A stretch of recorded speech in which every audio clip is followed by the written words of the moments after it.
नमस्कार, मैं हूं बीरेन सिंह और स्वागत है आपका भारत समाचार में। उत्तर प्रदेश में पंचायत चुनाव के दौरान शिक्षकों की मौत पर सियासी घमासान मच गया है। एक तरफ शिक्षक संघ कह रहा है कि 1600 से ज्यादा मौतें हुई हैं, तो वहीं सरकार का अपना दावा है कि जो कहीं से मेल नहीं खा रहा है। देखिए ये रिपोर्ट। चुनाव ड्यूटी के दौरान केवल 3 शिक्षकों की डेथ हुई है।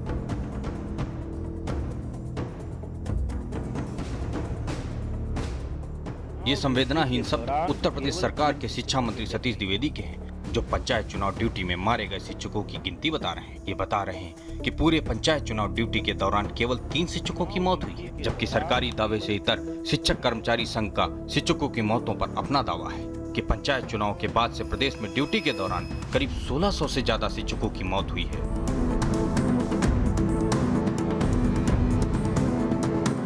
सरकार का दावा सिर्फ 3 टीचरों की मौत।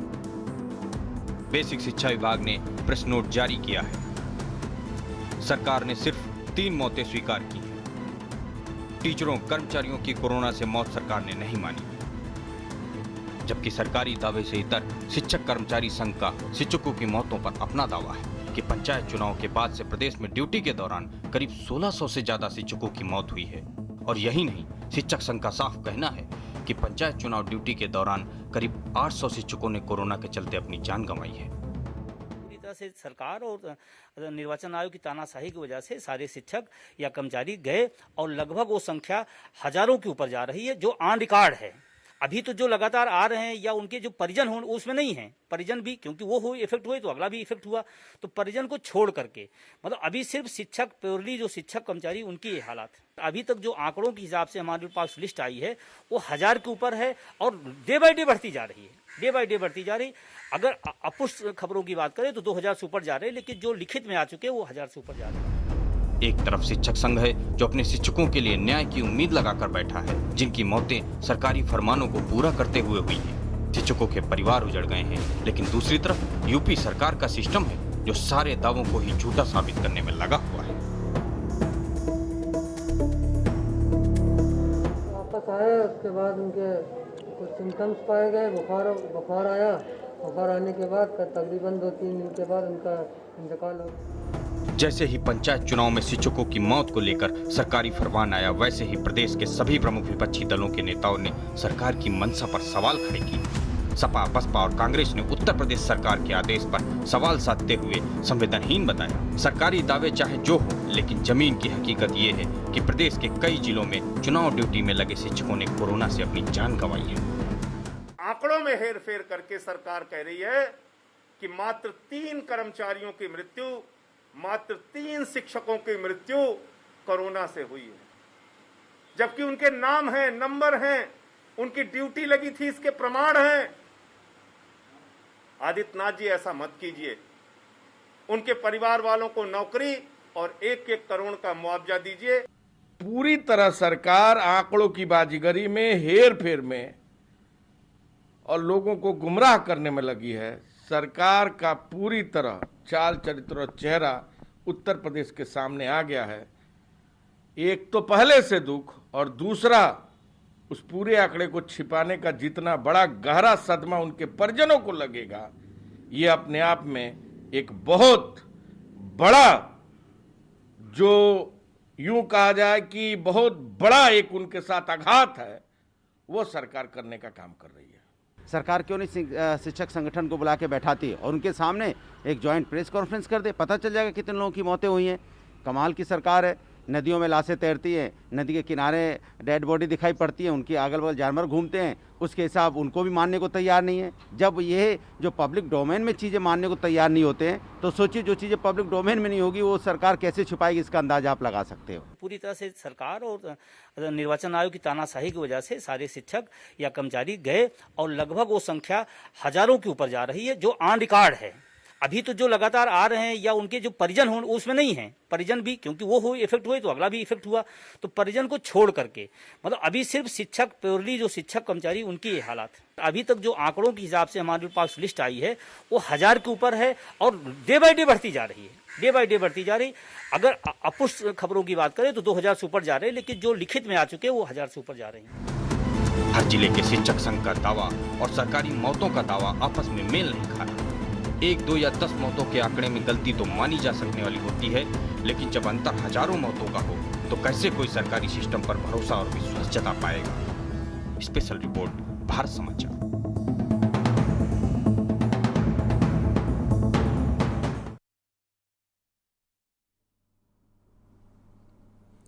अब बात उत्तर प्रदेश के स्वास्थ्य व्यवस्था की। उत्तर प्रदेश में स्वास्थ्य व्यवस्था पूरी तरह से पटरी से उतर चुकी है और उसकी हकीकत बताने के लिए बिजनौर और हरदोई की ये 2 तस्वीरें ही काफ़ी हैं। आप देखिए कि किस तरह से स्वास्थ्य व्यवस्था पूरी तरह से फेल हो चुकी है। बिजनौर के पंडित दीनदयाल उपाध्याय जिला चिकित्सालय में स्ट्रेचर तक नसीब नहीं हुआ। तीमारदार बिना स्ट्रेचर के लाशों को हाथों से उठा कर ले गए। हरदोई में कोविड संक्रमित मरीज की मौत के बाद उसके परिजनों को 100 वाहन तक नसीब नहीं हुआ। पॉलीथीन के बैग में लिपटा हुआ 100 ऐसे ही परिजनों को सौंप दिया गया। मृतक के परिजन पैदल ही डेड बॉडी को लेकर आए। ये तस्वीरें बताती हैं कि स्वास्थ्य व्यवस्था यूपी के ग्रामीण क्षेत्रों में ध्वस्त हो चुकी है।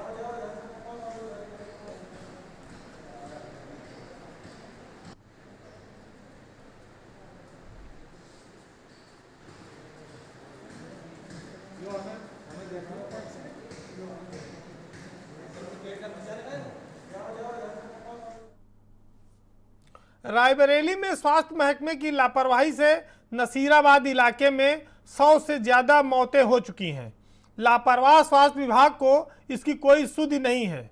गांव के सीएससी में डॉक्टर नदारद रहते हैं, जिससे ग्रामीणों को इलाज नहीं मिल पाता और बिना इलाज उन्हें अपनी जान गंवानी पड़ रही है।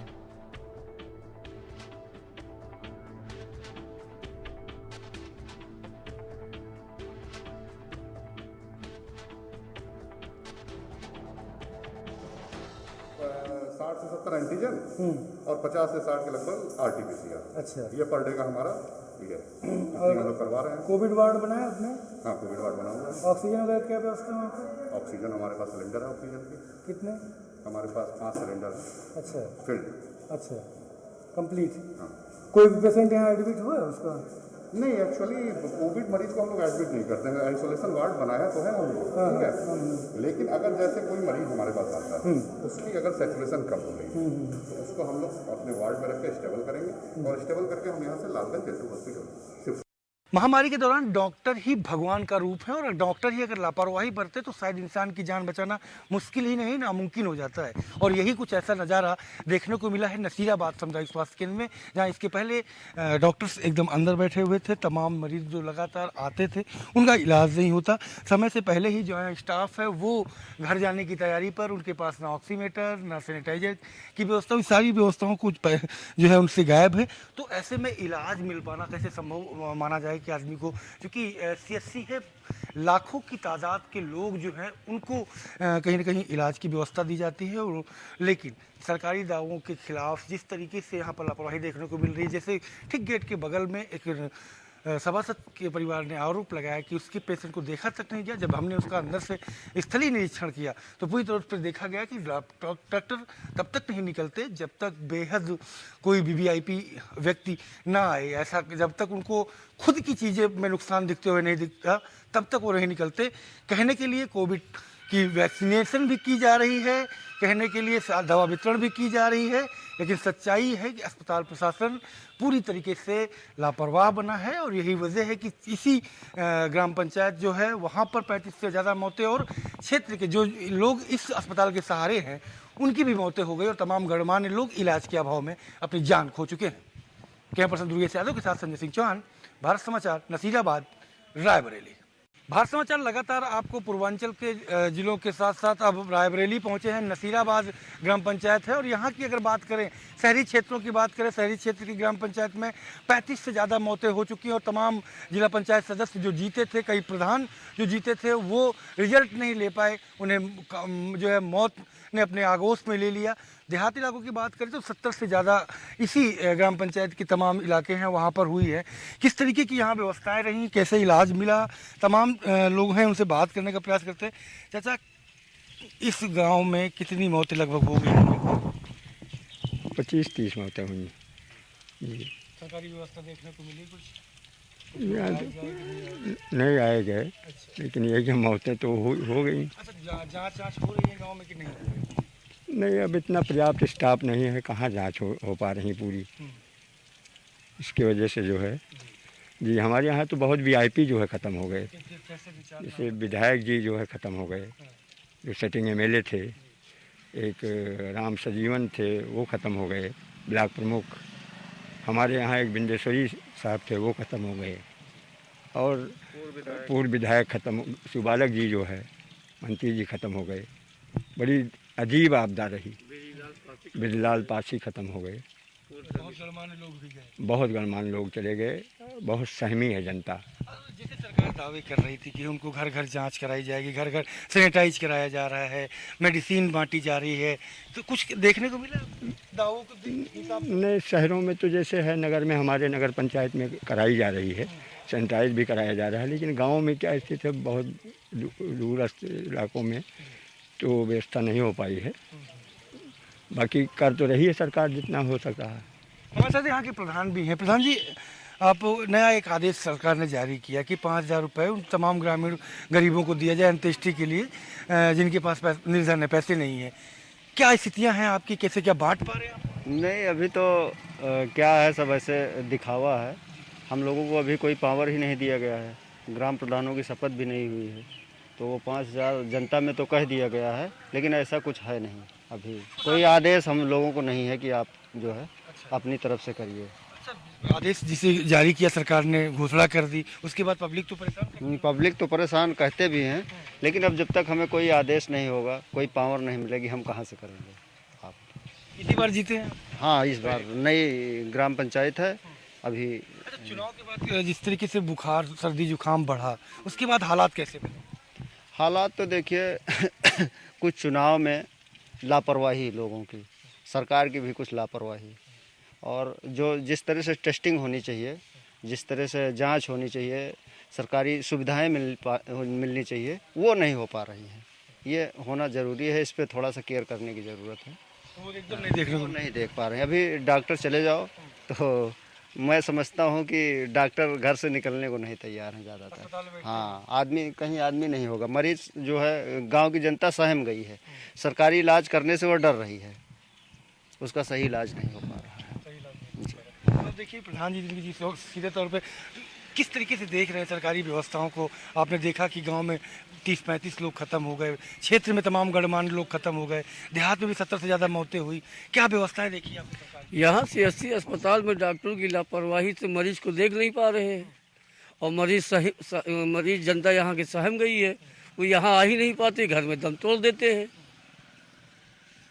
भाई डॉक्टर को यहाँ अपने OPD में बैठना चाहिए, मरीज जैसे भी हालत में हो, सर्दी, जुकाम, बुखार या सांस फूलने की हालत में हो, उसको देखना चाहिए।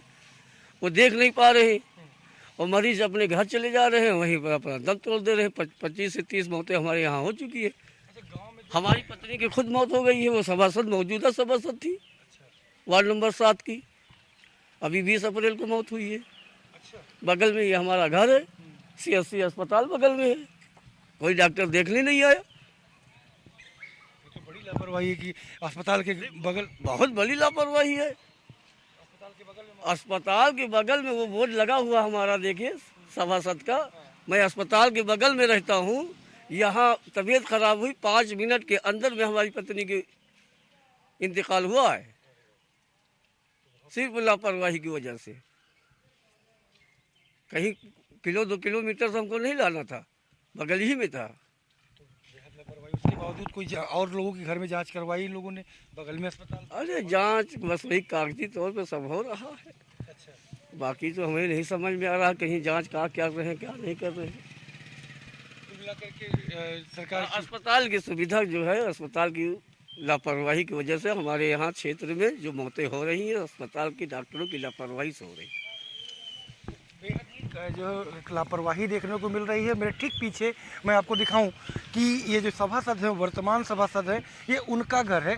श्रीमती इसराना बानो जिनका नाम था, वार्ड नंबर 7 से, वो खुद यहाँ पर सिटिंग सभासद है और उनकी मौत केवल इलाज के अभाव में, क्योंकि किसी भी डॉक्टर ने देखा नहीं और उस बोर्ड से यहाँ तक की जो दूरी है अस्पताल की वो केवल और केवल 20 कदम से ज़्यादा नहीं है। ठीक मेरे दाहिने हाथ पे जो कुल मिलाकर ये कहें कि सभासद के घर से और अस्पताल के बाउंड्री का जो वाल है वो एकदम जुड़ी हुई है, लेकिन उसके बावजूद इस सभासद के परिवार को, सभासद को इलाज नहीं मिल पाया। अस्पताल में डॉक्टर नहीं थे, लापरवाहियां हुई और उसके बाद इनके परिवार की जांच भी नहीं हुई। तो जिन दावों को लेकर के सरकार लगातार जो है तंज कस रही कि नहीं हम तमाम व्यवस्थाएं जो हैं वो पर्याप्त लोगों को पहुंचा रहे हैं, उन दावों की हकीकत का असली पैमाना आपको देखने को मिल जाएगा कि अस्पताल की चहरदीवारी से सटे घर में डॉक्टर देखने नहीं पहुंचा और लापरवाही से एक सभासद जो वार्ड की एक पहली मेंबर मानी जाती है उसकी मौत हो जाती है। क्षेत्र में और ग्रामीण अंचलों में किस तरीके के आंकड़े हैं वो आपसे बताने की जरूरत नहीं है। लखनऊ के बीकेटी से सटे गांव मामपुर बाना में कोरोना का प्रकोप है। गांव में एक महीने में 2 दर्जन से ज़्यादा मौतें हो चुकी हैं। कई परिवार बेसहारा हो गए हैं, जिससे घरों में मातम पसरा है। कई घरों में कमाऊ सदस्य के चले जाने से अब रोजी रोटी का संकट आ गया है। कोरोना वायरस का कहर गांव तक पहुंचा और न जाने कितने परिवारों को उजाड़ कर रख दिया। इस वक्त हम बीकेटी से सटे मामपुर बाना गांव में मौजूद हैं। मामपुर का हिस्सा अलग लगता है और बाना का हिस्सा अलग है। ये बाना गांव है, बहुत बड़ा गांव नहीं है, लेकिन इसमें एक महीने के अंदर लगभग 15 से 18 मौतें हो चुकी हैं और इन लोगों की टेस्टिंग तक नहीं हो पाई थी। कुछ परिवार ऐसे रहे जिन्होंने अपने ऐसे परिजनों को खो दिया कि जो कमाने वाले थे, परिवार चलाने वाले थे। ये अंकल मौजूद हैं यहाँ पर, इनसे हम बात करेंगे। इन्होंने अपने पत्नी को और अपने बड़े बेटे को खो दिया, जिनके 3 बच्चे भी हैं और अंकल विकलांग हैं। बैसाखी का सहारा है इनको। इनकी बैसाखियाँ बगल में आप देख सकते हैं कि रखी हुई हैं और ये अपने बड़े बेटे के सहारे ही परिवार चलाते थे। राजमिस्त्री थे, वो मकान बनाने का काम करते थे, लेकिन एक वक्त ऐसा आ गया कि उन्हीं का मकान टूट गया, उजड़ गया। अंकल से बात हम करते हैं। अंकल क्या नाम है आपका? और यहाँ पे कितनी मौतें आपके यहाँ हो चुकी हैं? हमारे घर में 2 हो चुकी। हमारे घर में केवल है, हम और बाकी के नहीं। हमारे घर कौन कौन खत्म हुआ है? और वाइफ और हमारा बड़ा लड़का है। तो कमाने वाला अब कौन बचा है घर में? अब किस तरह से परिवार चलेगा? अभी तक तो उनके भरोसे चलता था, कैसे चलेगा परिवार? अब जैसे चलेगा चलेगा, क्या होता है। क्या दिक्कत हुई थी जब उनकी डेथ हुई? तो क्या बीमारी, क्या समझ में आया, क्या लक्षण थे, क्या कुछ जो है उनके अंदर इस तरह की बातें हुई कि अस्पताल ले गए थे कि नहीं ले गए थे? अस्पताल ले गए का हमारे यहाँ एक डॉक्टर हैं, वही कर रहे थे। बाहर उस टाइम जो है बड़ी आफत थी, कहाँ ले जाते? तो कहीं ले नहीं गए? क्या स्वास्थ्य महकमे से या जिला प्रशासन के लोग कभी झांकने के लिए यहाँ पे आए? नहीं नहीं, कोई नहीं आया। तो अब परिवार कैसे चलेगा, इसके बारे में क्या कुछ सोचा है? अब देख रहे हैं, जैसे चलेगा चलेगा और क्या है। अभी किस तरह से क्या कर रहे हैं आप लोग? अभी तो हम कुछ नहीं कर रहे हैं। एक ही बच्चा करने वाला था, वो पढ़ रहा था। जाहिर है कि इनके 2 बेटे थे, एक बेटा पढ़ाई कर रहा है और एक बेटा ही कमा रहा था। उनकी बेवा भी मौजूद हैं अंदर, देख लेते हैं, उनसे बात करते हैं। मैम, काफ़ी जो है वो दुख की घड़ी रही है आप लोगों के साथ। कितने बच्चे हैं आपके? उनका कैसे होगा पालन पोषण?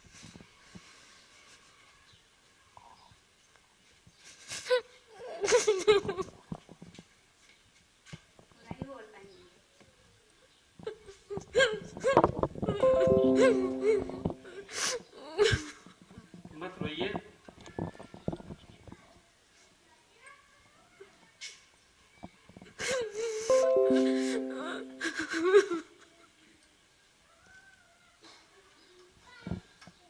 आप देख रहे हैं कि किस तरह से कहने के लिए लोगों के पास शब्द नहीं है, और जाहिर है कि शब्द हों भी कैसे।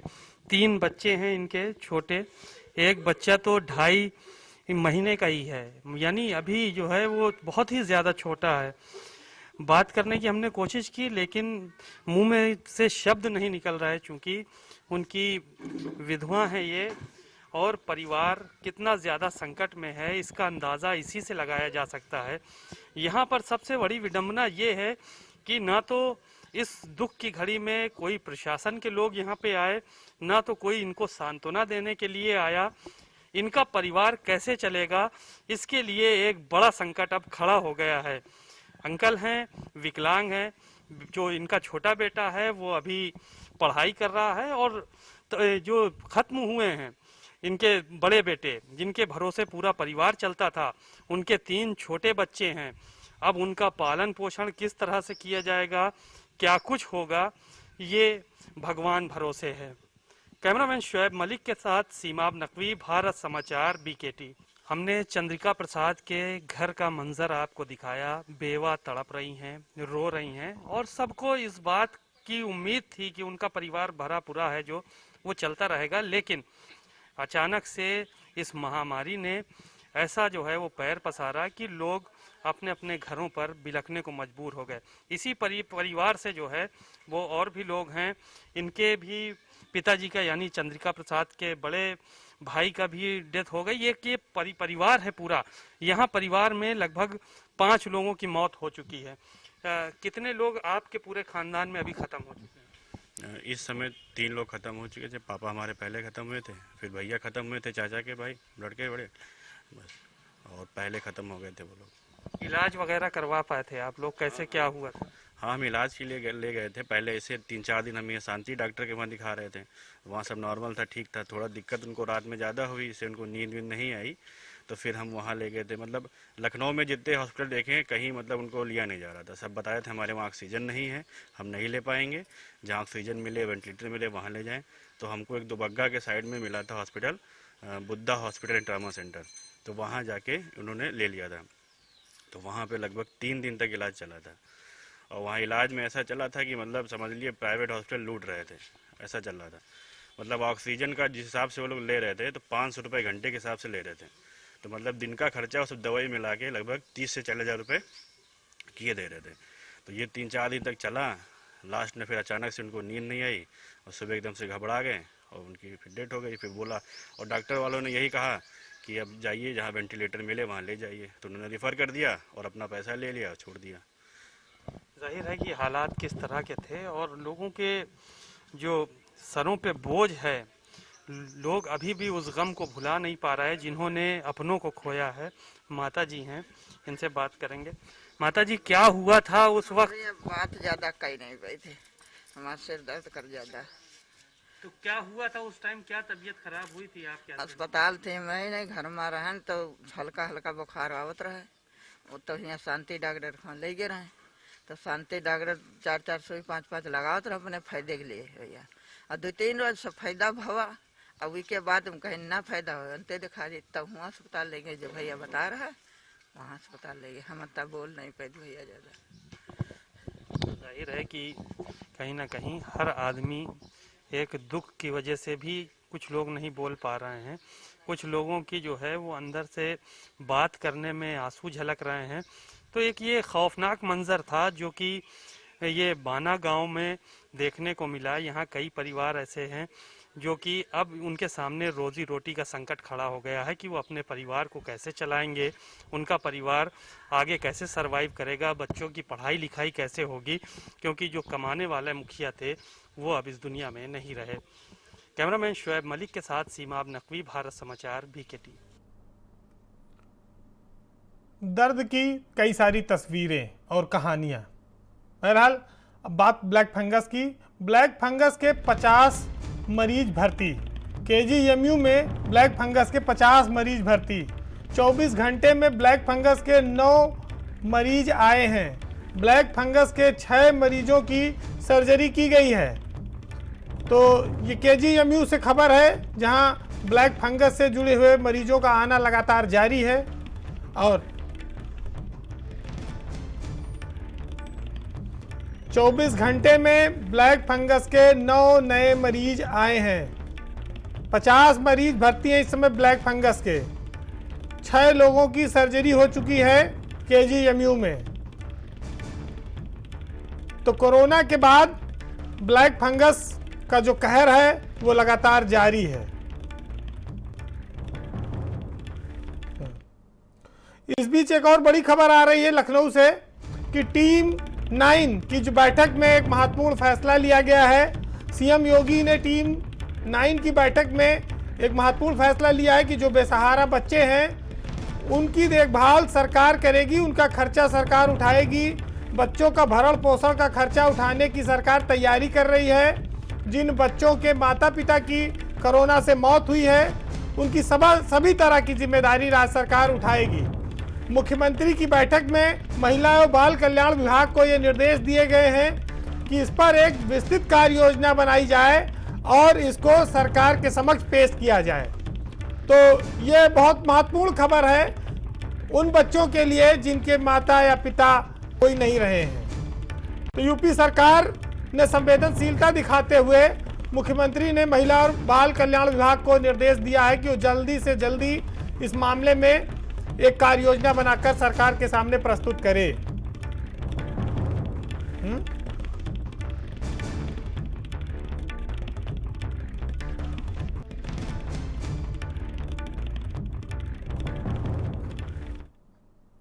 बहरहाल मेरे साथ इस बुलेटिन में इतना ही। नमस्कार।